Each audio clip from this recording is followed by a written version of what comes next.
Hello, friends. Welcome to library. Thank you for coming to read with me.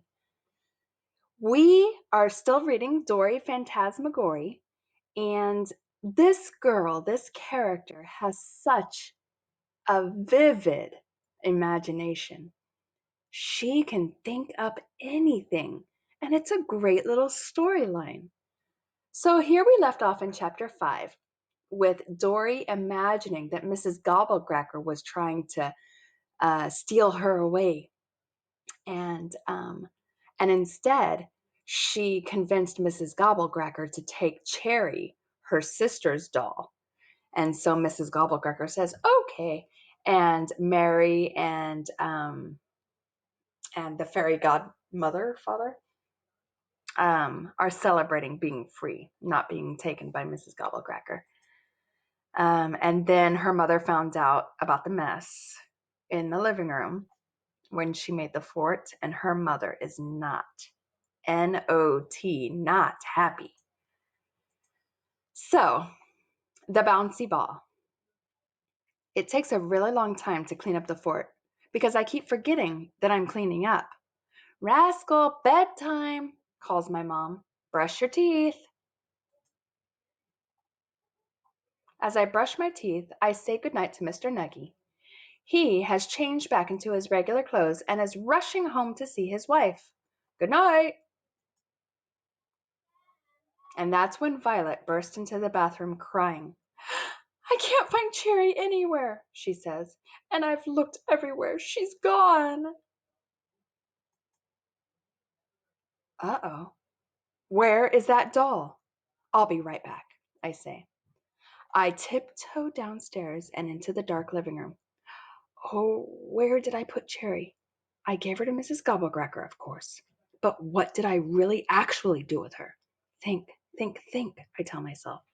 I check all the usual places: the fridge, the toilet, the dishwasher, the garbage, under the couch, in the couch, under the rug, upstairs. Ugh, she's checking in the garbage, and look at her face. It's disgusting. In every drawer, under the beds, in the tub, after looking everywhere, I found 2 quarters, a silver button, a Hello Kitty eraser, a bunch of Legos, a moldy cookie, Cherry's shoe, Violet's rainbow bouncy ball, but no Cherry. I put the bouncy ball in my pocket. I'm so tired, I give up. Cherry is definitely not in this house. Well, if she's not in this house, where is she? Did someone take her? But who would take her besides Mrs. Oh no. If Cherry is really gone forever, does that mean Mrs. Gobblecracker is real? My dad hears my screams and comes running. "Why are you screaming like a maniac? You're going to wake up the whole neighborhood. Cut this out right now and go to bed." "Ah!" He drags me by the arm. "We're done with you for the day, rascal. Everybody is done with you. Got it?" "Ah!" "Stop screaming," screams my dad. "She was real," I scream. "Okay, calm down. She was real. Whatever you say," says my dad, dragging me down the hallway to my room. "Just go to bed. Even my dad said she's real." "Help!" I have to be brave, I say, clinging to him. "No, you have to go to bed," he says, dropping me on my bed. "Stay in bed," he says, pointing his finger at me, and then he tucks me in tight. "Because it's not safe for you to come out," he says as he shuts my door, and I think I hear him laugh a tiny bit. I fake asleep for a few minutes, and then when I'm sure my dad is back downstairs, I sneak out of my room.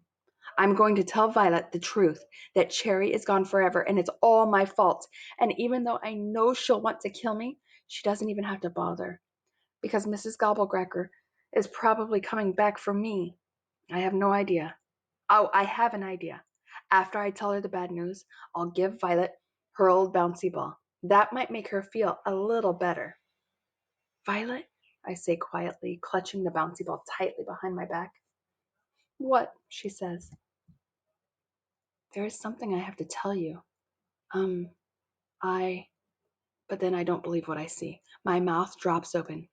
Is that Cherry lying right next to Violet?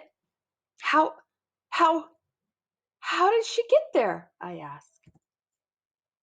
Oh, Luke found her when he snuck outside to catch fireflies, says Violet. I must have left her on the front stoop, but I don't know when. Oh, I say quietly, but inside my head my thoughts are loud. Oh, the stoop, of course! I threw her out the front door when Mrs. Gobblecracker was leaving.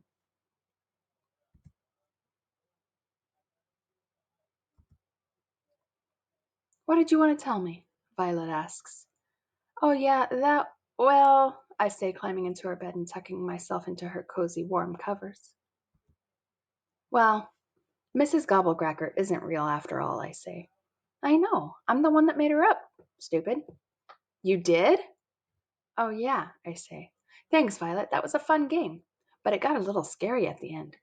I'm so happy that I get to stay home in this cozy little house with my family after all. Good night, I say to Violet. Good night, she says, giving me a little shove. Now get into your own bed. Before I get out of her bed, I hide the rainbow bouncy ball under Violet's pillow as a secret little gift. The next morning is Saturday, and our parents are still asleep. Luke and Violet are playing with the bouncy ball that Violet found under her pillow. They are laughing as the ball hits the ceiling and flies off the wall, hitting them on their heads. Let's bounce it on the stairs, says Luke. On the stairs, they are laughing even harder. Oh, how do you think that makes Rascal feel? Look at her face. She looks all sad. Boy, do I wish I could play. Suddenly, it's quiet. I run upstairs to go look. The bouncy ball bounced into the toilet. Luke and Violet stand over the toilet, staring at the sunken ball. What should we do? Shrieks Violet. Are we in trouble? Asks Luke. We'll have to get it out, says Violet. How do we do that? Asks Luke. And then they both turn around to find me behind them, watching, smiling. Rascal will get it, right, Rascal? Says Violet, nodding her head yes. Right away, I roll up my nightgown sleeve and I stick my arm deep into the bottom of the toilet. Violet and Luke both are grossed out. Luke and Violet cringe and cover their eyes and make gagging noises. Here it is, I say, holding up the bouncy ball, my arm dripping toilet water. Violet squeezes practically the whole bottle of foaming soap on my arm and helps me wash my hand and the ball. Thanks, Rascal, she says Violet.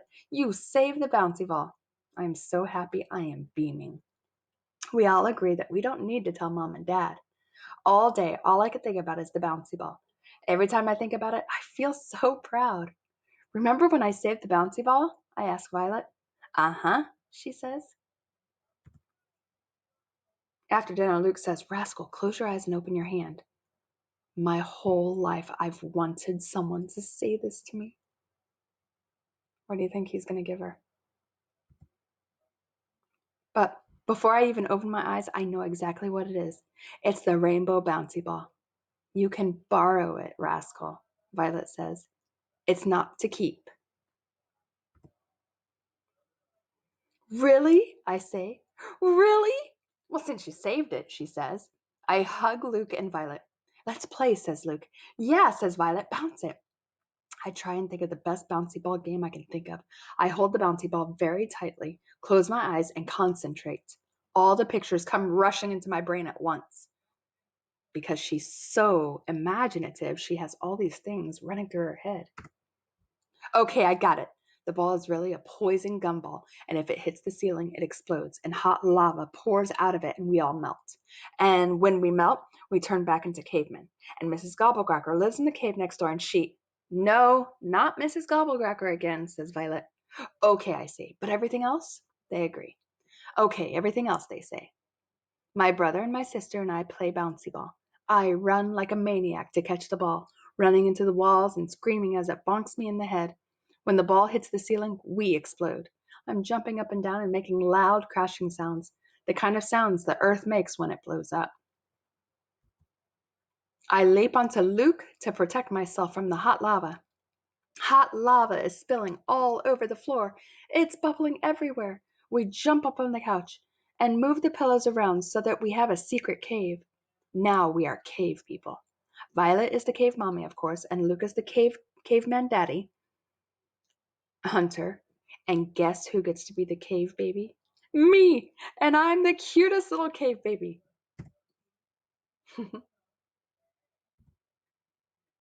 And they make a fort. Goo me gee goo. The end.